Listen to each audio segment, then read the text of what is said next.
अपना भी टाइम आएगा। इस लाइन को आपने कई बार पढ़ा होगा, सुना होगा और बोला होगा।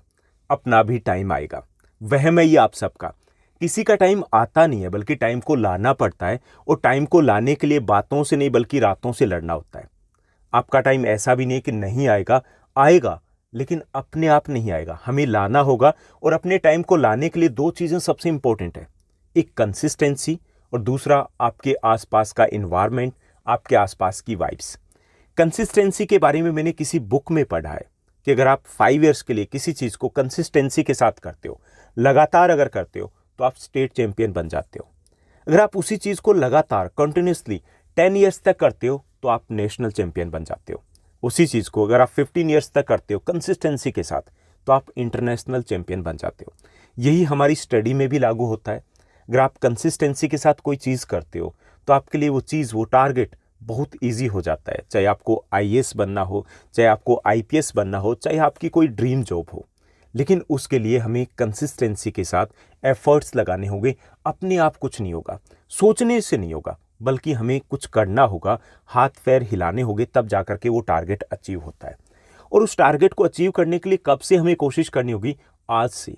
सबसे परफेक्ट जो टाइम होता है वो हमारा आज होता है। पता है, किसी भी टास्क को जब हम पूरा करते हैं या किसी भी टास्क को अगर हमें अचीव करना है, तो उसका सबसे डिफिकल्ट पार्ट कौन सा होता है? वो होता है उसको शुरू करना। स्टार्टिंग, बिगनिंग सबसे मुश्किल होता है। आपने स्कूल के प्रोजेक्ट वगैरह बनाते होंगे तो आपने देखा होगा कि प्रोजेक्ट बनाने में उतना टाइम नहीं लगता, लेकिन पहले सोचने में कि कल से करूँगा, परसों से करूँगा, मंडे से करूँगा, ऐसा हम सोचते रहते हैं। जब तक हम स्टार्ट नहीं करते, वहाँ बहुत सारी एनर्जी, बहुत सारा टाइम हमारा कंज्यूम हो जाता है। जब हम स्टार्ट कर देते हैं तो वो फिनिश हो जाता है, बहुत अच्छे से हो जाता है, ईजिली हो जाता है। तो स्टार्ट देना बहुत ज़रूरी है और उसके बाद हमें कंसिस्टेंसी मेंटेन रखनी है। उसी तरीके से दूसरी जो चीज़ होती है टारगेट को अचीव करने के लिए, वो होता है हमारे आसपास का इन्वायरमेंट, हमारे आसपास की वाइब्स। हमें पॉजिटिव वाइब्स चाहिए। और जब वो पॉजिटिव वाइब्स आनी शुरू हो जाती है ना, तो 4 लोग हो या 400 लोग हो, वो कुछ भी कहें, हमें घंटा फ़र्क नहीं पड़ता। आज हम बात आपकी करेंगे, क्लास 9th के स्टूडेंट्स की बात करेंगे। आज हम बात करेंगे आपकी कंसिस्टेंसी की, बात करेंगे हम आपकी पॉजिटिव वाइब्स की, और डिस्कस करने वाले हैं हम आपके टाइम टेबल को। हालांकि यही टाइम टेबल क्लास 6, 7, 8, 9th के स्टूडेंट्स के द्वारा फॉलो किया जा सकता है। टाइम टेबल बहुत इंपॉर्टेंट होता है। देखिए, जब हम टॉपर्स की बात करते हैं ना, तो टॉपर्स में कुछ चीज़ें कॉमन में आपको मिलेगी, कोई भी टॉपर हो। एक मिलेगी टाइम टेबल। उनके पास 100% टाइम टेबल होता है। हालांकि उस टाइम टेबल को 100% वो फॉलो नहीं कर पाते, लेकिन टाइम टेबल होता है। जब हम टाइम टेबल बना लेते हैं, 100% अगर फॉलो नहीं भी होगा कोई बात नहीं, 90% होगा, 70% होगा, 60% होगा, कुछ तो होगा। इट मीन्स दैट हम में कुछ ना कुछ इम्प्रूवमेंट होगी। तो ये पहला स्टेप होता है। जब हम कुछ अचीव करना चाहते हैं, हमारे पास प्रॉपर प्लानिंग होनी चाहिए, हमारे पास प्रॉपर एक टाइम टेबल होना चाहिए, हमें पता होना चाहिए कि हमें क्या करना है, कब करना है और कैसे करना है। उसके लिए टाइम टेबल सबसे ज़रूरी होता है। टाइम टेबल हमारे लिए मस्ट होता है। तो आज के इस एपिसोड में, इस वीडियो में हम क्लास 9th के स्टूडेंट्स के साथ पर्टिकुलरली बात करेंगे।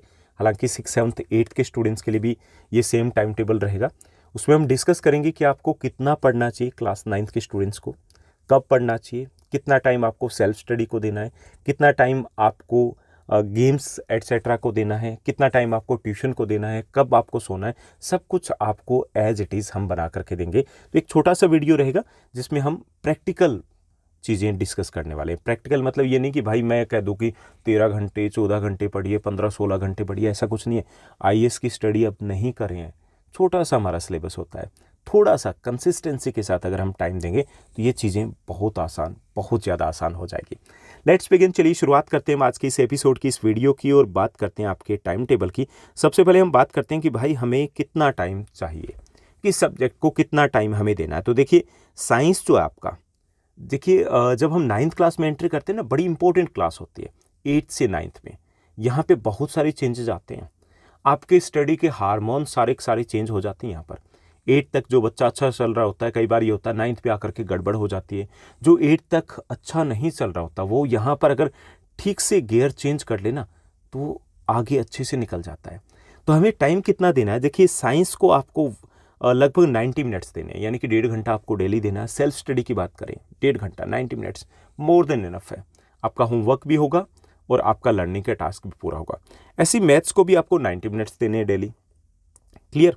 सोशल साइंस की बात करें तो 60 मिनट्स 1 आवर इनफ रहता है, क्योंकि सोशल साइंस में जो चीज़ें होती है, अगर हमारा फोकस लेवल अच्छा है तो क्लासरूम में काफ़ी कुछ क्लियर हो जाता है। उसके बाद हिंदी और इंग्लिश की बात करें तो 30 minutes per day more than enough रहेगा आपके लिए। ओके, तो टोटल कितने हो गए हमारे? टोटल हो गए 5 आवर्स।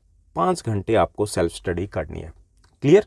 5 आवर्स अगर कंसिस्टेंसी का साथ अगर आप स्टडी करते हो ना, तो भाई 10th क्लास में आप 95 प्लस स्कोर करने वाले हो, गारंटीड। बिना ट्यूशन के आप स्कोर कर लोगे। 9th में अगर आप ये 6 मंथ भी इस टाइम टेबल को फॉलो कर लोगे तो। उसके बाद देखिए टोटल हमारा 5 आवर्स की सेल्फ स्टडी हो जाएगी। 8 घंटे के आसपास हमें सोना है, रेस्ट करना है। ओके, क्योंकि हम भी रोबोट नहीं हैं, आपको उतना टाइम चाहिए। और दूसरा ये कि एक चीज़ को याद रखिए, भाई आप आईएएस आईपीएस की स्टडी नहीं कर रहे हो, अभी से इतना बर्डन नहीं लेना है। इतना बस करते रहिए, वो काफ़ी रहेगा, आप उस टारगेट तक पहुंच जाओगे। यानी हमें 5 आवर्स डेली सेल्फ स्टडी को देना है। तो वो कैसे देंगे? तो चलिए देखते हैं मॉर्निंग से अपने शेड्यूल को। देखिए सबसे पहले आपको अभी के टाइम के अकॉर्डिंग बात करें कि 8 o'clock अगर आपका स्कूल टाइमिंग है, ओके, कुछ टाइम के बाद जब विंटर में चेंज हो जाएगा तो 9 o'clock हो जाएगा मॉर्निंग में, तो उसके अकॉर्डिंग आप 1 घंटा आगे पीछे कर लोगे। तो अभी आप मस्त तरीके से उठिए, 6:40 के आसपास उठिए, कोशिश कीजिए 6:40 तक आप उठ पाओ।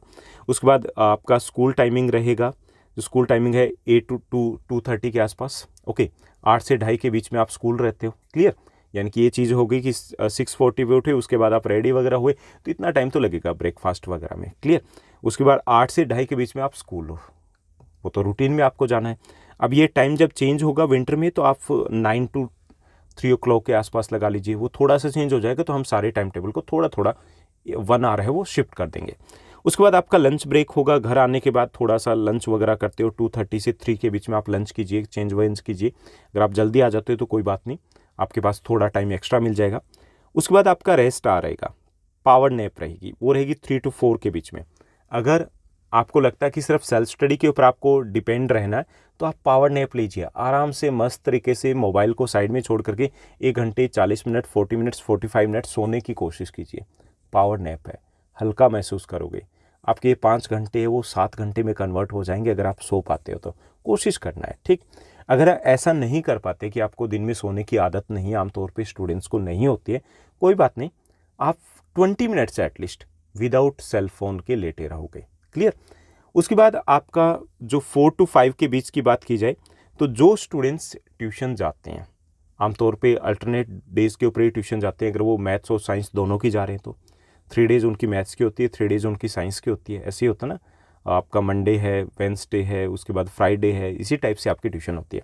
तो आप 4 to 5 के बीच में आपकी ट्यूशन क्लासेस होगी। जिन स्टूडेंट्स की ट्यूशन क्लासेस नहीं है, वेल एंड गुड, बहुत अच्छी बात है।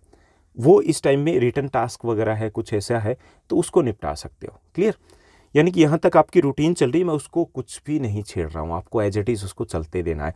और अगर आपको लगता है कि टाइम थोड़ा ज़्यादा चाहिए, तो आप जो रेस्ट आवर है उसको 45 मिनट्स का कर सकते हो, तो थोड़ा सा पहले निकल लिया ट्यूशन के लिए। ये सब कुछ आपका रूटीन रहेगा 4 to 5 के बीच में। उसके बाद मैं आपको सीटिंग देने वाला हूँ कि कब कहाँ पे कौन से सब्जेक्ट को करना है। देखिए जो पहली आपकी सीटिंग रहेगी, पहली सीटिंग रहेगी 5 to 7 के बीच में, जहाँ पे आप साइंस करोगे और उसके बाद आप इंग्लिश करोगे। यानी कि साइंस है आपका 90 मिनट्स का, 1.5 घंटे का, और हाफ एन आवर आपको डेली करना है इंग्लिश को।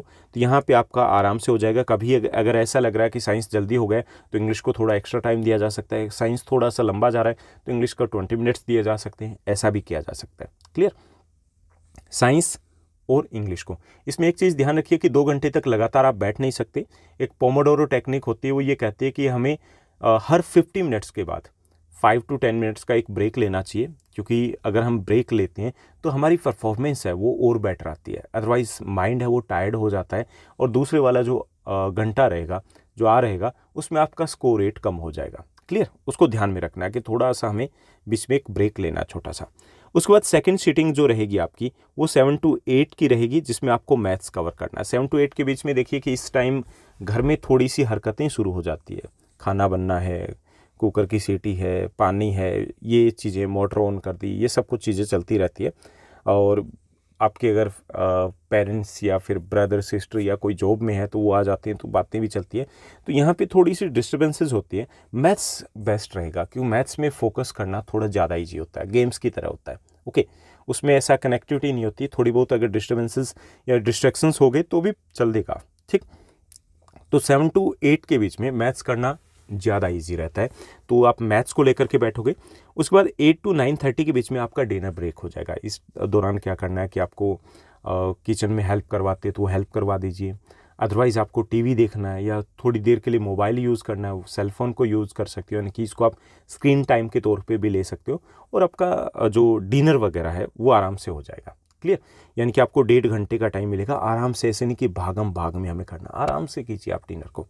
उसके बाद थर्ड सिटिंग देनी है 9:30 से 10:30, 1 आवर हम दे देंगे सोशल साइंस को, SST को।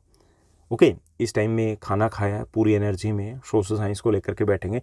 इंटरेस्टिंग सब्जेक्ट होता है, इंटरेस्ट के साथ करेंगे तो स्कोर इसमें बहुत ईजी होता है, 95+ स्कोर करना। ओके, उसके बाद सिटिंग 4 आएगी। सिटिंग 4 में देखिए कि 10:30 से 11:30 करेंगे, तो इसमें दोनों हम सब्जेक्ट ऐसे लेंगे कि वहाँ पे उस टाइम में आप अच्छे से फोकस कर पाओ। तो इसमें आप 30 मिनट्स दोगे हिंदी को, कब, सोशल साइंस के बाद, तो थोड़ा सा हल्का ईजी फील हो आपको। और उसके बाद लास्ट के जो 30 मिनट्स हैं वो आप मैथ्स को दोगे। मैथ्स की जो रिवीजन आपने 1 आवर वहाँ दिया था, कुछ अगर टॉपिक्स ऐसे लगते हैं कि उस वक्त आपको समझ में नहीं आए तो यहाँ पे बिल्कुल शांति रहेगी, तो उस वक्त आप मैथ्स के ऊपर फोकस कर पाओगे। अगर आपका रिटन वर्क है तो उस वक्त आपको रिवीजन करना है, और मैथ्स का अगर रिटन वर्क आपका पेंडिंग है तो वो यहाँ पर आप कंप्लीट करोगे। उसके बाद 11:30 से 11:40 आप प्लानिंग कीजिए, रिव्यू कीजिए, फुल डे में आपने क्या किया, कल आपको क्या करना है, तो ये सब कुछ आप करोगे। तो देखिए बड़ी मज़े से आप 11:30-40 पे सो पा रहे हो, दिन में 1 घंटे सो पा रहे हो, आप 6:40 के आसपास उठ पा रहे हो, और 5 आवर्स की आपकी स्टडी भी हो रही है। इसके साथ साथ आपका ट्यूशन वगैरह का काम भी हो रहा है, तो सब कुछ प्रॉपर तरीके से मैनेज हो रहा है।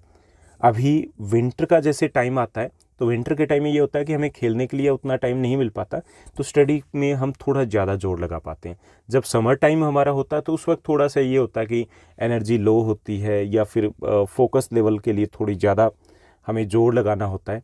लेकिन चीज़ें कंसिस्टेंसी के साथ करनी है।